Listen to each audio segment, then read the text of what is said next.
Olá, assinantes do Panorama Farmacêutico, eu sou Leandro Luizzi, sejam bem-vindos a mais uma edição do Panorama Talks, nosso programa dedicado ao mercado de medicamentos de especialidades no Brasil. Esse programa é quinzenal e tem o patrocínio da Bradimex, associação que representa as 17 maiores distribuidoras de medicamentos de especialidades no Brasil. E, como parte, desse processo nessa jornada de debate sobre o ecossistema de medicamentos especiais, a gente quer ouvir um pouco o ponto de vista da saúde pública e vamos ouvir um dos expoentes dessa área no Brasil, o professor Gonzalo Vecina Neto. Ele é professor da Faculdade de Saúde Pública da USP e tem uma larga atuação no setor, incluindo postos como os de secretário de saúde no município de São Paulo e também diretor-presidente da Anvisa entre os anos de 99 e 2003. Professor, obrigado pela presença, uma honra recebê-lo aqui no nosso programa. O prazer e a honra são minhas, eu estar aqui com você, com o Panorama Talks. Maravilha, professor. Vamos começar um pouco sobre a sua trajetória na Anvisa, e entender, acho que é importante para que a gente fala bastante sobre as dificuldades, as barreiras de acesso, principalmente a essa classe de medicamentos especiais no Brasil, mas como era 1999, em plena época de criação da Anvisa, como é que o senhor via na época o debate sobre medicamentos de especialidades no Brasil? Bom, inicialmente é importante a gente recuperar o fato. Nós brasileiros somos muito preocupados com jabuticabas, Primeiro, dizem que é uma fruta que só existe no Brasil, não acredito, mas não vou discutir esse fato. O que eu queria trazer à discussão aqui é a gente sempre achar que no Brasil a gente consegue sempre piorar as coisas, E vigilância sanitária não é um problema do Brasil, é um problema de todos os países. Todos os países têm um órgão responsável, todos os países mais desenvolvidos, mais civilizados, têm um órgão responsável pela questão da segurança sanitária de produtos e serviços. Às vezes são mais de um órgão. No caso da Anvisa, a gente concentra muitos setores, o que não é comum em outros países. Então, você pega a Food and Drug Administration nos Estados Unidos, ele concentra alimentos, coisa que a Anvisa também faz, os medicamentos, coisa que a Anvisa também faz. Mas, além disso, ele não tem, por exemplo, a área de cosméticos. Na Anvisa, nós temos a área de cosméticos. A área de serviços de saúde nos Estados Unidos, basicamente sangue é o que o FDA controla. Mas aqui no Brasil, nós, além da área de sangue, temos toda a área de radiação ionizante, da prestação de serviços de saúde propriamente dito. Então, a Anvisa é um pouco mais abrangente. Outros países, como, por exemplo, Colômbia. A Colômbia tem o INVIMA, o Instituto de Vigilância de Medicamentos. Então, é medicamentos. Portugal tem uma área exclusiva só para medicamentos também. A Europa, a União Europeia, é uma área só de medicamentos também, a EMA. Então, tem diferentes arranjos, mas todos os países têm algum tipo de preocupação. Tem os devices também, O FDA também trabalha com os devices, que são aqui chamados de produtos para a saúde, na lei correlatos. Mas, enfim, isso não é uma prerrogativa brasileira, é uma prerrogativa de todos os países fazerem o controle, e o controle está calcado em mais ou menos 5 questões. Há países que avançam mais, há países que avançam menos, mas são 5 questões. A primeira questão, e a mais importante de todas, é segurança. Então, qualquer produto, em qualquer área sobre a qual a vigilância sanitária, ou seja, a saúde pública tem interesse, a questão é segurança. Não pode fazer mal. Ou, se fizer mal, isso tem que estar equilibrado com o fazer bem, que é o segundo, que é a eficácia. Então, quando eu vou observar um produto ou serviço, eu vou observar do ponto de vista da segurança e da eficácia. Como não existe nenhum medicamento sem efeito colateral, todo medicamento tem efeito colateral, eu vou ter que sopesar o efeito colateral com o efeito esperado, a eficácia. E é esse equilíbrio que eu vou buscar. Vai fazer mal? Vai fazer mal. E qual é o bem que faz? Não, é uma doença mortal, aquele produto faz mal, mas em uma certa quantidade, uma certa porcentagem, salva vidas. Ok, então nós vamos aceitar esse balanço entre segurança e eficácia. O terceiro componente é um componente um pouco difícil de compreender, chama-se qualidade. Quer dizer, nós estamos falando de processos, sejam na produção de qualquer tipo de coisa, ou seja, na prestação de qualquer serviço, nós estamos falando de processos que devem ter um padrão de igualdade. Quer dizer, eu estou dizendo para você que este remédio faz tais efeitos, com a possibilidade de ocorrer tais efeitos colaterais. Agora, ele passa por um processo de produção industrial. E o processo de produção industrial, ele tem que ter uma série de características para garantir que ele será sempre igual. Ser sempre igual num processo de produção industrial, nós chamamos de qualidade. Então, a questão da qualidade, nós leigos não, os leigos, de uma forma geral, pensam em qualidade como um negócio que é mais ou que é menos. Qualidade não é mais nem menos. Qualidade é o atributo de ser igual à melhor forma de fazer algum tipo de produto. E aí, então, o que a vigilância sanitária faz, a Anvisa faz, é garantir as boas práticas de fabricação, as boas práticas de realização de um determinado tipo de atos, para garantir que eles sejam homogêneos, sempre iguais. Sempre iguais ao quê? A melhor forma de fazer, né? Então, o que é um procedimento operacional padrão, um padrão de identidade e qualidade, um POP, um PIC? O que é isso? É um conjunto de regras para garantir homogeneidade naquele processo de produção.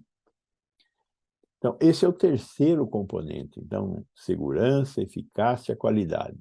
Qual é o quarto componente? O quarto componente é um componente em que há diferença entre os países, mas ele diz respeito a acesso.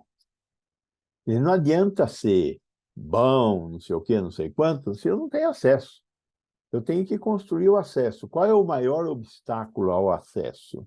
O maior obstáculo, não é o maior, mas eu acho que é o mais significativo, é o preço.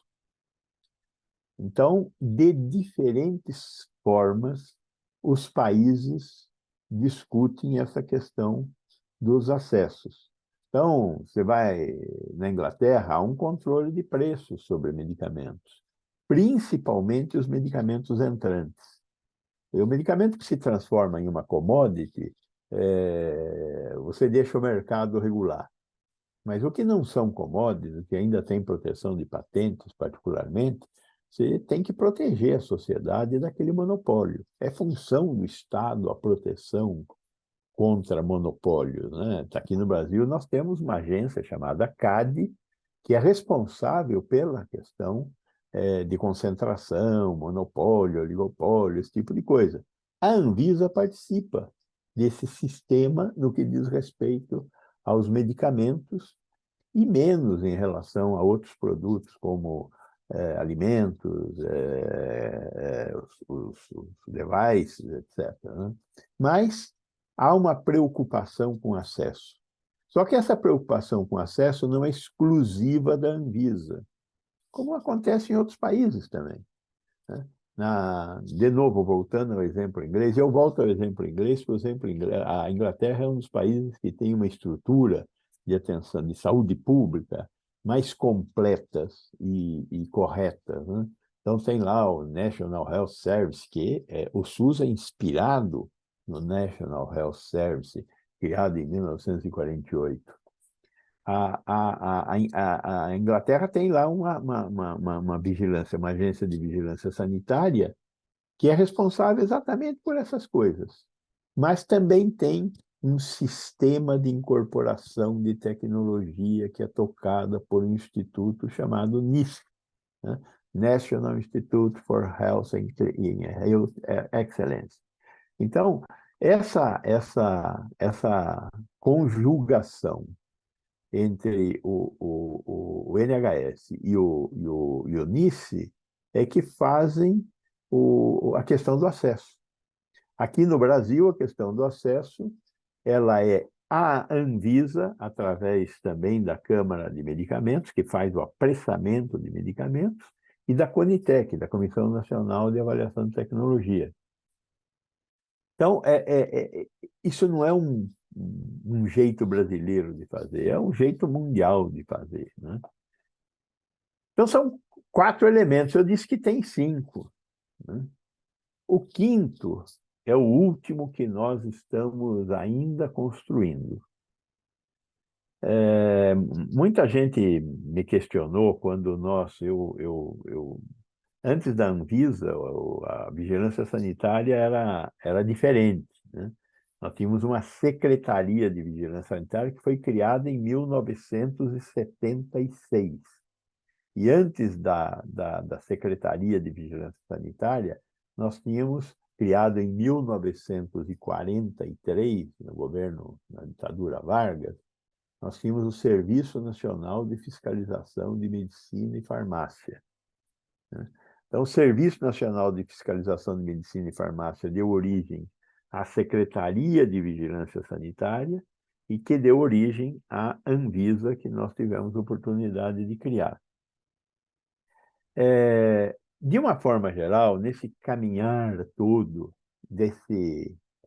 dessa função tão importante da saúde pública, que é garantir a segurança de produtos e serviços de interesse para a saúde pública, nós nos preocupamos muito pouco com a questão da geração de valor para a sociedade. E essa sempre foi uma preocupação. Não, as pessoas falavam, se os Estados Unidos têm uma agência tão boa quanto o FDA, por que o Brasil não pode falar o seguinte: tudo que o FDA fizer vale aqui no Brasil? Tem lógica, né? Tem total lógica. Vamos fazer, vamos, em vez da gente gastar dinheiro fazendo vigilância sanitária aqui, a gente deixa os gringos gastarem dinheiro e tudo que eles aprovarem a gente aprova. Pronto. Uma espécie de equivalência, né? Qual é o problema de falar que a vigilância sanitária americana será a vigilância sanitária do Brasil? É o mesmo problema de dizer que, em vez de real, nós vamos ter dólar. Qual seria a consequência de usar o dólar como padrão monetário no Brasil? Nós perderíamos a possibilidade de ter políticas públicas, porque a política pública seria feita lá, nos Estados Unidos, né? Então, essa questão, quer dizer, o que é uma nação, né? Uma nação são seus costumes, sua cultura, sua língua, suas fronteiras, sua vigilância sanitária, suas regras de importação e exportação, suas regras de produção de valores, seus empregos, né? Quando eu estou regulando tudo isso, eu estou regulando a vida dentro do país. Então, a vigilância sanitária, quando ela fala que para entrar no Brasil um produto eu tenho que ter registro no Brasil, quer dizer, eu estou criando uma condição econômica. E essa condição econômica é responsável por gerar valor para a nossa sociedade, para o país. Então, quando eu importo ou quando eu exporto, eu estou importando e exportando valores que podem ser traduzidos em empregos, em geração de renda para o país. Nós começamos tardiamente a pensar nisso. Só a partir de 2007, durante a ditadura de 64, nós tivemos uma preocupação muito grande de interiorizar a produção de tudo no Brasil. O Brasil chegou no governo Collor, um país muito fechado. O Brasil ainda é um país muito fechado, né? Há dificuldades na importação, de certa forma, também acaba ocorrendo alguma dificuldade a exportação, né? Mas, de qualquer forma, há uma transformação, principalmente a partir desse mundo que se transformou muito violentamente a partir dos anos 90, com esse processo de globalização. Não dá para ser uma Coreia do Norte, né? E isolada do resto do mundo. Então, um conjunto de regras tiveram que ser criadas para que o Brasil tivesse uma posição mais aceitável no conjunto de países. E aí, o que foi construído durante a ditadura de 64, que foi um processo de tentar produzir tudo internamente, o que não aconteceu, de fato. Muito do que acontecia, inclusive, na questão da assistência farmacêutica, os medicamentos, e principalmente as matérias-primas, elas não eram, de fato, fabricadas aqui, mas elas passavam por um processo de maquiagem, né? Tanto é que, da noite para o dia, quando o Collor abriu o Brasil ao comércio mundial, nós que produzimos 100% do IFA no Brasil, passamos a produzir 5%, de um dia para outro, 5%. Quer dizer, o que é isso? Era maquiagem, né? Basicamente era maquiagem. E aí nós começamos a tentar construir uma capacidade industrial nacional, coisa que hoje está um pouco melhor, mas não suficientemente melhor, principalmente por causa dos genéricos. Os genéricos criaram uma capacidade da indústria de capital nacional muito diferenciada, né? De qualquer forma, a partir de 2007, o Ministério da Saúde começou a fazer as PDPs, as Parcerias de Desenvolvimento Produtivo, em que o Ministério garantia mercado para empresas que desenvolvessem moléculas complexas para serem produzidas no país. Isso está tendo bons resultados, tem muito a andar ainda, mas tivemos bons resultados. Então, o que a agência fez, e foi transformador isso, foi atuar nessas 5 ações fundamentais para garantir acesso de medicamentos ao Brasil. É lógico que aconteceu muito mais coisa do que isso, né?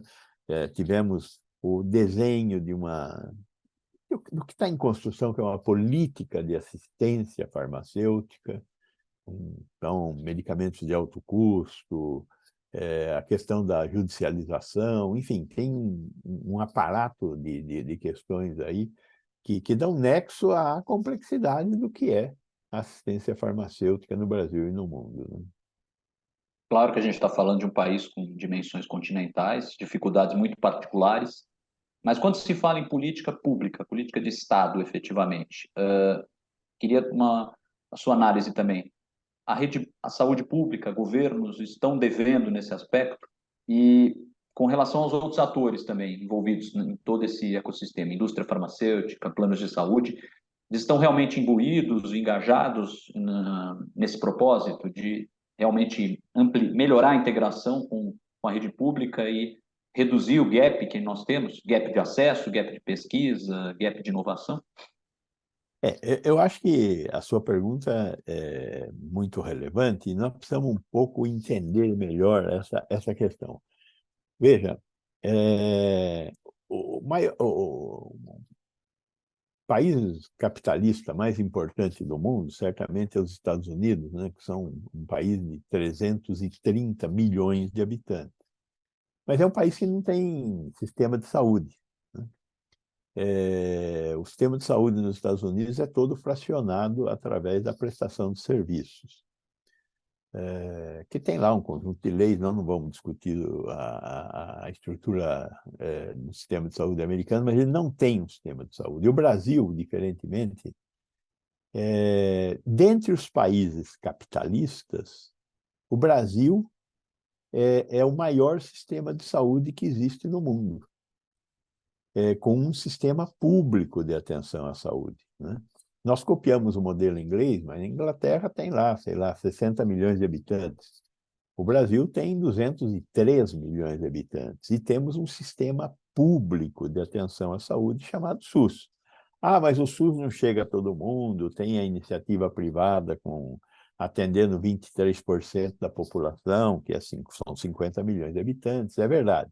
Mas mesmo pegando o que sobrou do SUS, com 150 milhões de habitantes, com todas as deficiências do SUS, o Brasil é o país que tem um sistema de saúde público, com financiamento público, desse tamanho. Nenhum outro país do mundo tem esse tamanho, né?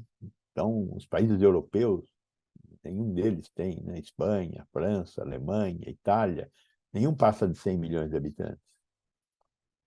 E aí nós temos a situação da África, da Ásia, não tem sistemas de saúde, né? A própria China, que é um país comunista, ela não tem um sistema de atenção à saúde universal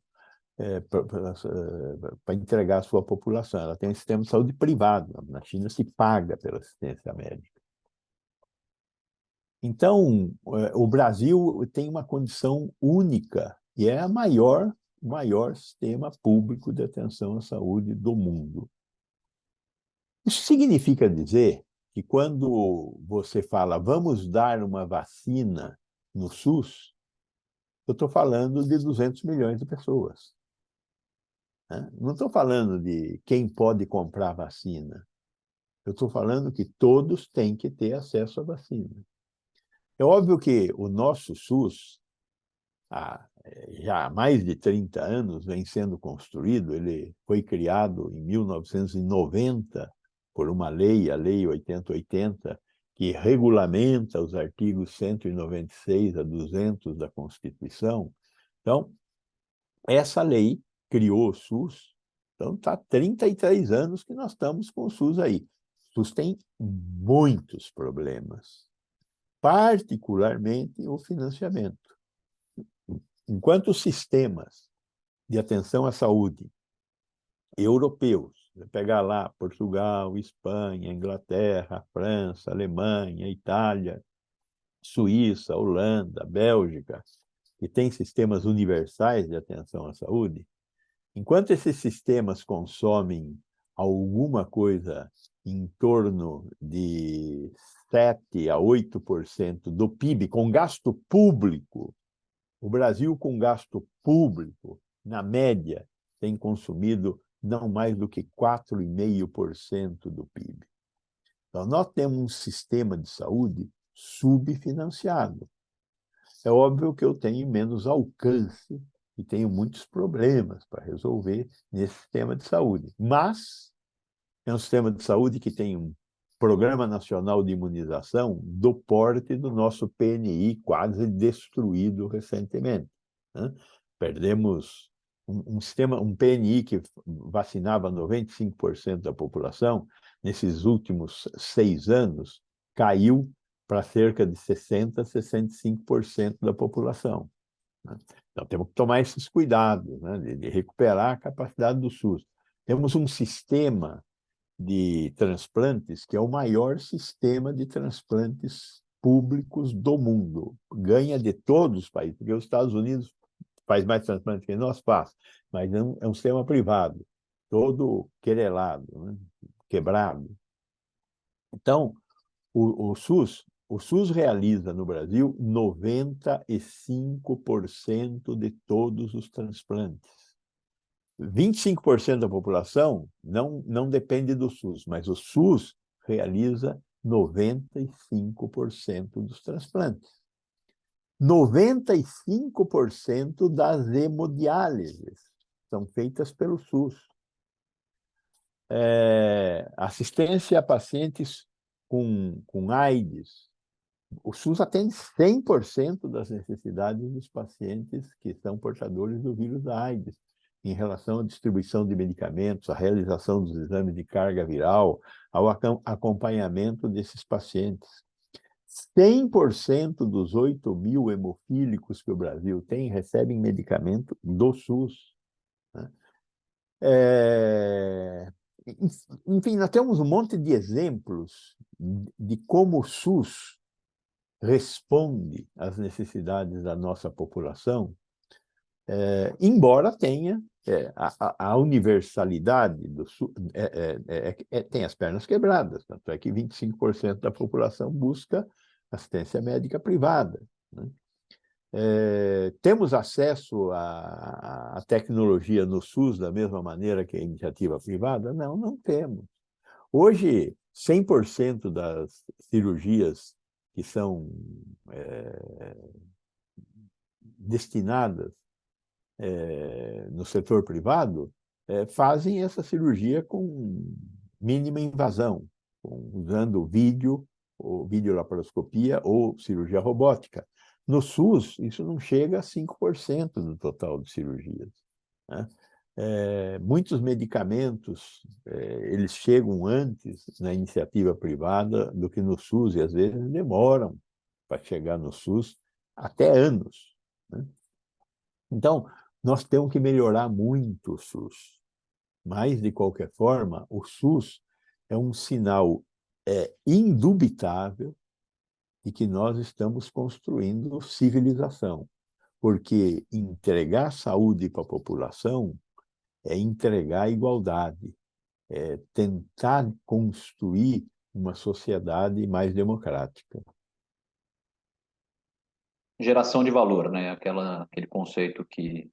naturalmente tem que ser o nosso mote, né? Para que agora o ecossistema tá bem integrado nesse momento, quer dizer, claro, existem carências, mas o senhor percebe a indústria farmacêutica, o Eu mercado acho, de saúde suplementar envolvido diretamente com essa questão?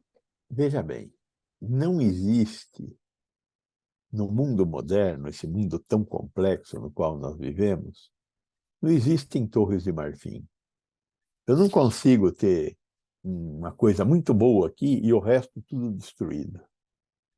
O Brasil foi melhorando ao longo desse processo de reconstrução do país após os anos de chumbo. Então, nós conseguimos construir uma economia mais estável. Essa economia mais estável, basicamente, vem do Plano Real para cá. Nós tropicamos bastante com vários planos para tentar diminuir a inflação que corrói o dinheiro dos pobres. Então, conseguimos. Criamos excepcionais programas de distribuição de renda a partir dos anos 90. A questão da distribuição de dinheiro através de programas como hoje chamado Bolsa Família, mas teve vários nomes no passado, né? Começou lá em Campinas, com Magalhães distribuindo dinheiro para a população de Campinas na década de 90, né? 80, final dos anos 80 início dos anos 90. Então, nós fomos construindo um país melhor, um país mais justo, a partir da Constituição de 88. A Constituição de 88 é um marco na construção do moderno Brasil. A Constituição de 88 traz em si uma preocupação fundamental com educação e saúde. Essa preocupação com educação e saúde e com construção de políticas que gerem igualdade, então, uma visão sobre a questão da seguridade social, sobre a distribuição de terra, sobre o respeito aos povos originários, a respeito a populações que eram esquecidas, né? 56% da população brasileira se diz preta ou parda, ou seja, mas qual é a representação na sociedade da existência desses 56% da população? Só nos indicadores de mortalidade, né? Os pretos morrem mais do que os brancos por causa da desigualdade social. Então, nós fomos construindo isso e a indústria brasileira acompanhou isso. O que nós tínhamos de indústria farmacêutica brasileira pré-88 é muito diferente do que nós temos hoje. Entre as 10 maiores indústrias farmacêuticas brasileiras, pré esse movimento de modernização do país, nenhuma era de capital nacional. Aliás, tinha uma de capital nacional, que era o Axê, mas que tinha um co-marketing com a farmácia. Então, era graças ao co-marketing com a multinacional farmácia que a Axê estava entre as 10 primeiras. Hoje nós temos entre as 10 primeiras, pelo menos 5 grandes indústrias de capital nacional, importantes, fortes, confiabilíssimas, né? Essa transformação foi uma transformação muito importante. Coisa semelhante aconteceu na área de medical devices, de produtos para a saúde. Nós tivemos um desenvolvimento da indústria da saúde muito grande. Os grandes hospitais brasileiros, públicos e privados, hoje o processo de acreditação está conseguindo avançar lentamente, é verdade, lentamente, porque nós também estamos reconstruindo um sistema de saúde que mereça esse nome, né? Nós ainda temos muitos pequenos hospitais que não têm escala econômica para conseguir entregar tecnologia. Essa transformação, ela está em curso. Ela está em curso e ela depende da existência de um sistema único melhor estruturado, melhor financiado, melhor administrado. Sim, nós temos problemas de gestão, mas problemas de gestão não são da saúde, os problemas de gestão são do Estado brasileiro. Nós temos que ter uma reforma administrativa, assim como estamos tendo uma reforma tributária. A reforma tributária é fundamental. Não tem país moderno com um sistema tributário tão doido quanto o que nós temos hoje, em que cada estado, cada cidade cria uma regra tributária e isso cria um desastre do ponto de vista da gestão de tributos, né? Lembrando que o tributo não é um acidente. Tributo é a forma através da qual a gente financia Estado.